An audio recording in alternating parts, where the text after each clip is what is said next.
पक्ष विपक्ष देख रहे हैं आप, मैं हूं आपके साथ नेहा दुबे। उत्तराखंड में मानसून तबाही बनकर बरस रहा है। पहाड़ों में कहीं बाढ़ तो कहीं भूस्खलन से जनजीवन अस्त व्यस्त हो गया है। सैलाब से शहर बह रहे हैं और जगह जगह सड़कें टूट गई है, पुल बह रहे हैं, पहाड़ भरभरा कर गिर रहे हैं और सड़कों पर आ रहे पत्थर कहर बरपा रहे हैं। उत्तराखंड को इस साल मानसून ने बेहाल कर दिया है। धामी सरकार मुस्तैदी से राहत और बचाव कार्य में जुटी हुई है।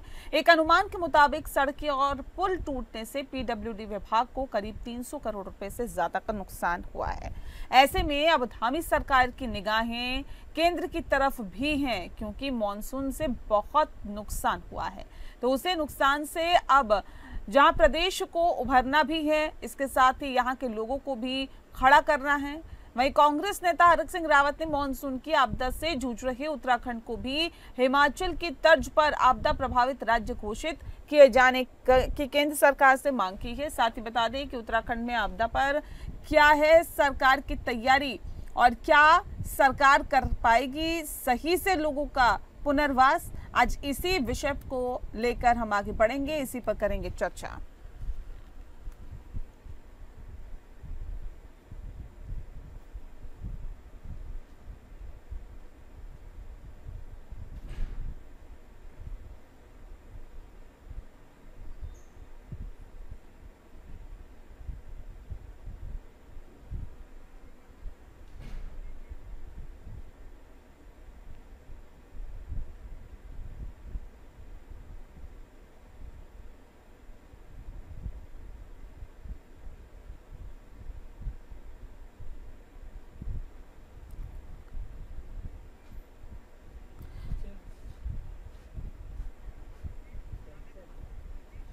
कमलेश उनियाल जी इस वक्त हमारे साथ हैं, बीजेपी के प्रवक्ता हैं, और सूरज सिंह नेगी जी हमारे साथ हैं, कांग्रेस के प्रवक्ता हैं। बहुत बहुत स्वागत है आप दोनों का। सीधे रुक कर लेते हैं।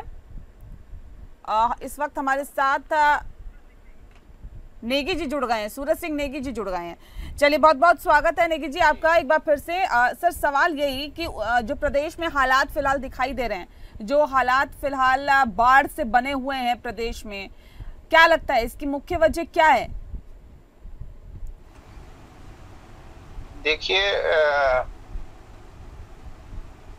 जहां तक बाढ़ और भूस्खलन का प्रश्न है, ये दैवीय आपदाएं हैं और ये मानव जनित जो हम लोगों ने प्रकृति के साथ में छेड़छाड़ किया है, जो अनियंत्रित विकास जो है, बिना वैज्ञानिक सोच के तहत जो विकास नहीं हो पा रहा है, प्रदेश को एक जिस प्रकार के विकास की जरूरत है उस प्रकार का विकास न करके हम जो है अंधाधुंध पेड़ों का कटान है, अंधाधुंध निर्माण है, और ये इस प्रदेश को हम जो है सीमेंट और कंक्रीट के जंगल में जो बदलने का कुचक्कर कर रहे हैं, इसी का प्रतिफल है कि प्रदेश में आपदाओं का अंबार लग गया है। और जनसंख्या वृद्धि के साथ साथ जो हम यहाँ पर जनसंख्या वृद्धि हो रही है और जो लोगों का रहन सहन है वो बदल रहा है, पर्यटकों के आने के लिए जो है तमाम पर्यावरण नियमों को ताक पर रख करके जो है निर्माण हो रहे हैं, उसका प्रतिफल है कि जो है ये इस प्रकार की आपदाएं आ रही हैं। और इस बार जो है बारिशें भी कुछ ज्यादा हो रही हैं, तो ये विकराल रूप ले चुका है। और यहाँ पर जो प्रदेश सरकार है, मैं नहीं समझता कि प्रदेश सरकार अपने स्तर से इस आपदा से निपटने में सक्षम है। प्रदेश के हमारे संसाधन इस बात की अनुमति नहीं देते, इतना हमारे पास संसाधन नहीं है प्रदेश में कि इस आपदा से प्रदेश सरकार अपने स्तर से निपट ले। इस प्रदेश को आपदा से बचाने के लिए, पुनर्वास करने के लिए निश्चित तौर पर जो है केंद्र सरकार को जो है इसमें संज्ञान लेना चाहिए। और जिस प्रकार से माननीय हरक सिंह जी ने कहा है कि इस प्रदेश को जो है आपदा प्रदेश घोषित करके केंद्र को जो है इसकी मदद करनी चाहिए। यहाँ के जो प्रभावित लोग हैं, जो यहाँ पर पुनर्वास के काम होने हैं और बाढ़ सुरक्षा के कार्य होने हैं, उनको युद्ध स्तर पर किए जाने की आवश्यकता है। और भविष्य की एक योजना बनाते हुए, ऐसा नहीं कि केवल आज ही है भविष्य में भी तमाम ऐसे मुहाने हैं कि जिनको हम को जो है सुरक्षित करना है। और आपने धराली में देखा होगा कि किस प्रकार से जो है सैलाब आया, और वो सैलाब जो है उसको कंट्रोल करने के लिए कहीं कुछ नहीं था। तो इस प्रकार से जो आपदाग्रस्त क्षेत्र हैं या जहां पर आपदा आने की संभावना ज्यादा है, वहां पर भी जो है लोगों को बचाने के लिए आगे कार्य किए जाने की आवश्यकता है। ठीक है, उनियाल जी भी हमारे साथ जुड़े हुए हैं। उनियाल जी, सवाल इस बात को लेकर है कि सर देखिए, मानसून का वक्त तो हर साल आता है और उत्तराखंड में देखिए आपदा को तो रोका नहीं जा सकता है, लेकिन उसके लिए कुछ इंतजाम करके होने वाली हानि को कम किया जा सकता है। ऐसे में क्या सरकार की तरफ से उतने इंतजामात हैं, या जिसका दम भरा जाता है, जिसके दावे किए जाते हैं कि मानसून से पहले जी तमाम जो चीज़ें हैं वो हमने दुरुस्त कर ली है, सुविधाएं जो हैं उसको और बेहतर किया जाएगा, जो दिक्कतें हैं उसको दूर किया जाएगा, ऐसा है क्या? सरकार की तरफ से सारी तैयारियां थी? अगर हाँ, तो फिर ये हालात क्यों? निश्चित रूप से भारतीय जनता पार्टी की सरकार उत्तराखंड के अंदर पूर्व में अनुमानित जो भी आपदा या कोई अभी कुंभ मेले की बैठक हुई, तो उससे पहले 2027 में होने वाले कार्यक्रम या इससे पूर्व भी जो अभी आपदा आई है, और ये आपदा स्थिति है जैसे आपका सियूर बांगर जो पश्चिमी बर्दार वाला एरिया है, या आप अगर हम लोग लेके चलते हैं रुद्रप्रयाग जनपद हो गया, चमोली हो गया, कहीं कहीं टेहरी की स्थिति भी, पौड़ी में भी कहीं कहीं ऐसी चीजें बन करके आई हैं सामने। और संबंधित विभाग जो हमारा आपदा प्रबंधन है वो निरंतर कार्य कर रहा है, और इसमें कई चरणों की बैठक हुई है पूर्व ही, बरसात से पहले भी, और यात्रा को सुचारू रूप से बंद करना, चलाना, बीच बीच में कई ऐसी स्थितियां भी आई हैं। और आज अगर आप देखेंगे कि प्रत्येक जिले के अंदर जहां जहां पर भी लैंड स्लाइडिंग का मामला है, वहां पे करीबन दो अपना ये लोडर, HM के लोडर, GCP और उनके साथ जो उनके ऑपरेटर हैं वो निरंतर हैं, और लगातार जो जिला अधिकारी हैं, अपने आपदा प्रबंधक विभाग है, कई ऐसे टोल फ्री नंबर भी हैं जो इशू किए हैं विभागों ने, एक सूची भी इशू की है तहसीलदार से लेकर पटवारी से लेकर। और इवन क्या है कि आपका देखेंगे विभाग खाली ये आपदा विभाग से संबंधित नहीं है, जहां पर ज्यादा स्थिति बन करके आए वहां पे आपका लोक निर्माण विभाग हो गया, चाहे वन विभाग हो गया, चाहे आपका स्वास्थ्य विभाग होगा, निरंतर टीमें जा रही हैं। तो मैं खुद अभी करीबन 46-47 गांव में, जहाँ पे छोटी छोटी स्थिति बन के रहे, किसी के छत के ऊपर अगर मलबा आ गया है, या किसी के स्थिति के ऊपर पीछे से अगर दीवार टूट गई है आपदा के कारण, किसी के पशु दब गए हैं, तो जो राहत सामग्री, जो फर्स्ट एड किट होती है अपना, अगर सपोज करो किसी का किचन, वहाँ कम्युनिटी किचन की अगर हम बात करते हैं, अगर कहीं ज्यादा आपदा आई है तो वहाँ पे सरकार ने, कई सामाजिक संगठन भी इसमें लगे हुए और निरंतर इस पे कार्य चल रहा है।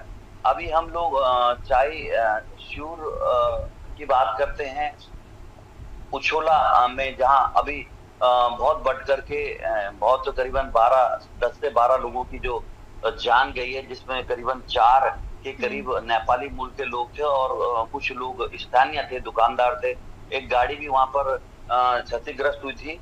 तो क्योंकि वहां की स्थिति को देखे, जान माल का जो नुकसान हुआ और कई हमारे जो रास्ते वो टूट गए हैं, तो किसी न किसी माध्यम से, चाहे खच्चरों के माध्यम से, चाहे हमारी जो SDRF टीम है उसके माध्यम से, चाहे हमारे कई ऐसे संगठन है गैर राजनीतिक, उनके माध्यम से सरकार और संगठन, और मैं ये नहीं बोल रहा कि सरकारी काम कर रही है, विपक्ष भी अपनी भूमिका निभा रहा है। कहीं कहीं मैंने देखा है कि अपने किरण मेहरा हैं, वो भी जा रहे हैं। विपक्ष तो ये भी कह रहा है कि देखिए अब केंद्र सरकार को मदद करनी चाहिए उत्तराखंड को लेकर। डबल इंजन की सरकार का क्या फायदा?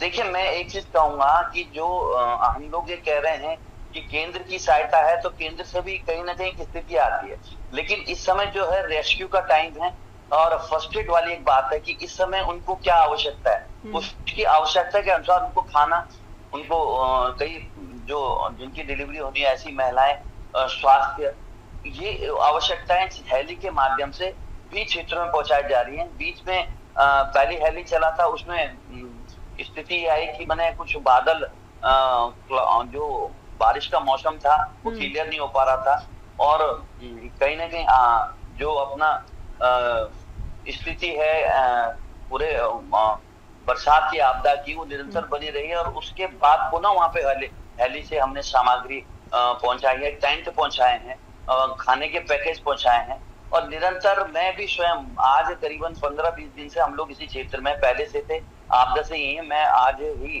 अपने यहाँ तिलवाड़ा में हूँ इस समय, और यहाँ से हम लोगों की मॉनिटरिंग व्यक्तिगत रूप से संगठन के लोग निरंतर कार्य कर रहे हैं, हमारे विधायक क्षेत्रों में जा रहे हैं, हमारे कार्यकर्ता जा रहे हैं, कई सामाजिक संगठन है, जिला पंचायत के जो नए लोग हैं वो भी अपने अपने क्षेत्रों में जा रहे हैं। समन्वय बना करके इस समय इसको एक राजनीतिक अवसर ना देखा जाए और एक दूसरे पे लांछन ना। सूरज सिंह नेगी जी, राजनीतिक अवसर नहीं देखना चाहिए, आपदा में अवसर क्या कांग्रेस पार्टी तलाश रही है? ऐसा है क्या? इसको राजनीतिक मुद्दा बनाने की जरूरत है? देखो मैं आ रही हूँ सूरज जी से सवाल है मेरा। मैं कभी भी कांग्रेस पार्टी आपदा में अवसर नहीं ढूंढती। ये आपदा में अवसर का जुमला तो भारतीय जनता पार्टी का है। हम तो ये कह रहे हैं कि प्रदेश में जो तमाम गलतियां हुई हैं और जो हो रही हैं, क्योंकि हम लोग पहाड़ के पर्यावरण के हिसाब से विकास नहीं कर रहे हैं, और अनियंत्रित विकास, अवैज्ञानिक जो विकास है उसकी परिणति ये तमाम जो है आपदा के रूप में हम लोगों को झेलनी पड़ रही है। परंतु अभी भी वक्त है, और हमको जिस प्रकार मैंने पहले भी कहा कि प्रदेश सरकार के संसाधन इतने नहीं हैं कि आपदा पीड़ितों की जो है मदद हो सके और जो पुनर्वास के काम है वो तेजी से चल सके। तो आज बहुत सारी जगह पहाड़ों में ऐसी हैं कि जहां पर जो है आपदा प्रभावित क्षेत्र जो है या संभावित क्षेत्र जो है वहां पर लोगों को विस्थापित करने की आवश्यकता है, उनका पुनर्वास करने की आवश्यकता है। उस पर जो है इसके साथ साथ उसके लिए भी जो है कार्य योजना बननी चाहिए, और मैं समझता हूं कि वो कार्य योजना बिना केंद्र सरकार की मदद के संभव नहीं है। तो इसलिए जो है केंद्र सरकार को मदद करनी चाहिए। और मैं आपको बताऊं कि 2022 में देखिए फर्स्ट एड की स्थिति है, अभी तो रेस्क्यू की स्थिति आई थी जी। अब वो कह रहे हैं अभी तो रेस्क्यू की स्थिति है, फर्स्ट एड की स्थिति है। जो केंद्र की तरफ से मदद होनी चाहिए वो भी की जाएगी, वो भी मिलेगी। निश्चित तौर नहीं होनी चाहिए, बिल्कुल।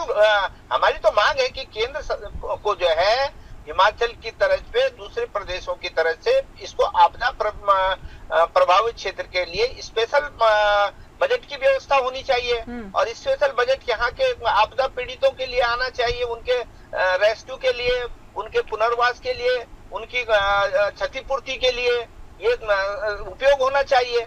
इसमें राजनीति की बात कहाँ से आ गई? हम तो कह रहे हैं कि केंद्र सरकार को भी जो है बढ़ चढ़ करके इसमें हिस्सा लेना चाहिए और मदद करनी चाहिए राज्य की। ठीक है कमलेश जी, सवाल इस बात को लेकर है, देखिए जब कांग्रेस पार्टी कह रही कि डबल इंजन की सरकार का कम से कम फायदा मिलना चाहिए, केंद्र की तरफ से मदद मुहैया कराई जानी चाहिए, आप लोग भी कह रहे हैं कि होगी, जो जरूरत के हिसाब से है वो होगा, मिलेगा, लेकिन क्या उम्मीद है, क्या उम्मीद अभी राज्य सरकार कर रही है केंद्र सरकार से?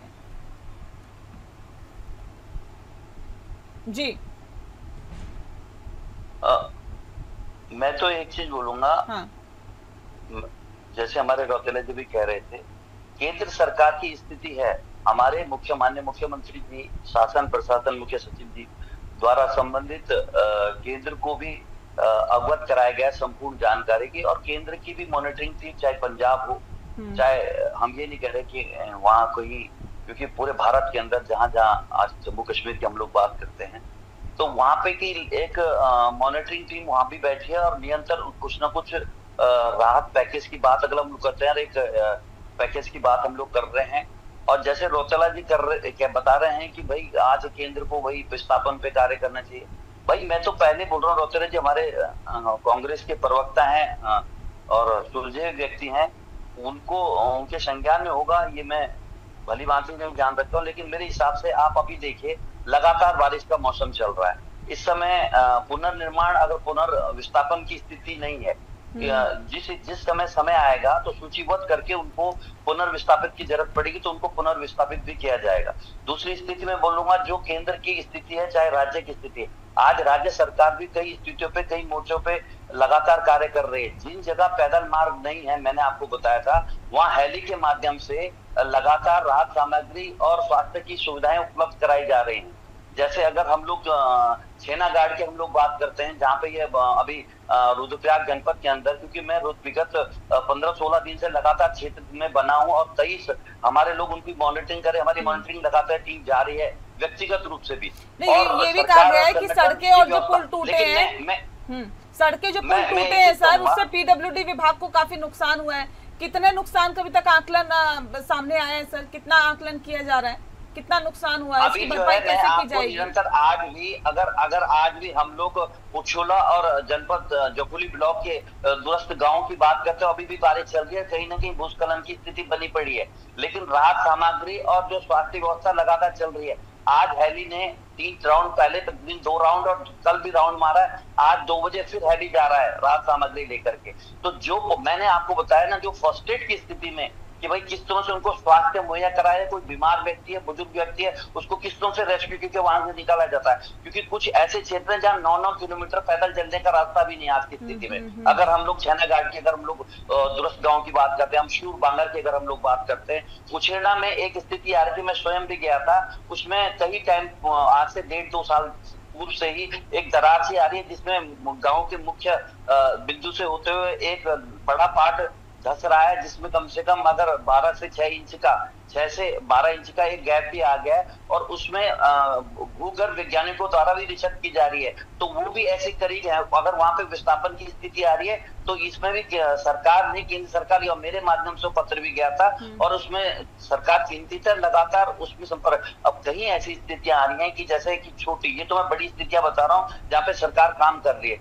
लेकिन आपको अगर होगा कि कई लोगों के पुश्ते टूट गए, कहीं की छतें टूट गई हैं, कहीं के यहाँ रात को खाने की व्यवस्था नहीं है, तो उनको टेंटों में शिफ्ट किया जा रहा है, या स्थानीय कोई समुदाय केंद्र वहां पे शिफ्ट किया जा रहा है। उनको फर्स्ट एड के लिए जैसे टेंट भी मुहैया कराएंगे। अभी जो 2 बजे हेली जा रहा है, उसके अंतर्गत टेंट और राहत सामग्री पहुंचाई गई है, और स्वास्थ्य की टीम भी जा रही है। तो सरकार निरंतर कार्य कर रही है। ठीक है, सरकार निरंतर कार्य कर रही है। नेगी जी, आप लोग संतुष्ट है ना सरकार के कार्य से? देखिए, आपदा को तो रोका नहीं जा सकता, लेकिन कार्य उसके लिए किया जा सकता है, राहत लोगों तक पहुंचाई जा सकती है। जो सरकार कार्य कर रही है उससे संतुष्ट हैं आप लोग? और एक इंसान होने के नाते, एक विपक्ष होने के नाते अपनी भूमिका भी निभा रहे हैं अच्छे से? निश्चित तौर पर निभा रहे हैं। जहां तक कांग्रेस का प्रत्येक कार्यकर्ता जहां जहां भी संभव है वहां पर जाके अपनी भूमिका निभा रहा है। मेरा मात्र कहना यह है कि जैसे उनियाल साहब कह रहे थे कि हम लोग ये दीर्घकालिक योजनाएं बना रहे हैं, तो 2022 में मैं थोड़ा सी आपको स्मरण दिला दूं कि दीर्घकालिक योजनाएं जो है बन नहीं पा रही हैं। 2022 में मालदेवता क्षेत्र में सरखेत में जो है आपदा आई थी, और आपदा में 13 परिवार जो है उनकी सारा जमीन मकान सब नष्ट हो गए थे। तो वहां पर उनको बोठा गांव है, एक देहरादून में है, अस्थायी राजधानी से मात्र जो है 15 किलोमीटर की दूरी पर गांव है। तो वहां पर उनको मकान तो बना दिए गए, पर आज भी उनके लिए सुविधाएं नहीं है। वो जहां मकान बनाए गए वहां भी भूस्खलन हो रहा है, तो उसके रोकथाम के लिए कोई काम नहीं हो रहा है। तो जब 2022 वालों के लिए कुछ नहीं हो पा रहा है, तो आगे की प्लानिंग हम कैसे करेंगे? तो इसलिए हमारा कहना है कि आपदा जो राहत कार्य है, बचाव कार्य है, उनमें तेजी लाई जानी चाहिए, और जो आपदा से प्रभावित लोग हैं उनके पुनर्वास के लिए और जो सुरक्षात्मक उपाय होने हैं, तमाम जो सड़कें खत्म हो गई हैं, नाली नहरें खत्म हो गई हैं, तमाम प्रकार से जो नुकसान प्रदेश में हुआ है आपदा के कारण, उसका पुनर्निर्माण होना है।